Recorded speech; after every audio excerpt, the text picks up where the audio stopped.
Israel దేశంలో దేవాలయం కట్టబడాలి.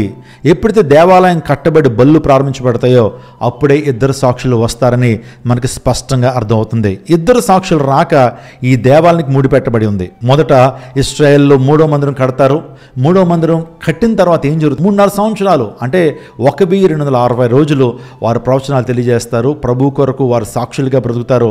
3.5 సంవత్సరాలు అయిన తర్వాత ఏం జరుగుతుందని ఆలోచన చేస్తే ఆ దేవాలయంలో ప్రపంచ నాయకుడు, వాడిని యాంటీ క్రైస్ట్ అని పిలుస్తాం, 3.5 సంవత్సరాల తర్వాత వాడి యొక్క ఉగ్ర రూపం బయటపడుతుంది.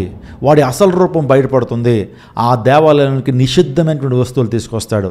ఆ దేవాలయానికి నిషిద్ధమైనటువంటి వస్తువులు తీసుకొస్తాడు అంటే యూదులు ఎప్పుడు ముట్టుకునేటువంటి వస్తువులు ఆ యొక్క దేవాలయానికి తీసుకొచ్చినప్పుడు ఏం జరుగుతుందంటే అందరికీ అర్థమవుతుంది వాడే యాంటీ క్రైస్ట్ అని. ఇప్పుడు వరకు మా మెస్సయ్య, ఇప్పుడు వరకు మాకు మేలు చేసేటువంటి వాడు, మాకు సంధి కుదిర్చేటువంటి వాడు అందరూ అభిమానించినటువంటి వాడిని ద్వేషించడం మొదలు పెడతారు. మీరు దానియేలు గ్రంథము 9:27 చదివితే 7 సంవత్సరాల శాంతి ఒప్పందం చేస్తాడని, 3.5 సంవత్సరాల తర్వాత దాన్ని వైలేట్ చేస్తాడు. అంటే ఏ శాంతి ఒప్పందాన్ని అయితే అతను చేయించాడో అదే శాంతి ఒప్పందాన్ని అతను ఉల్లంఘిస్తాడు.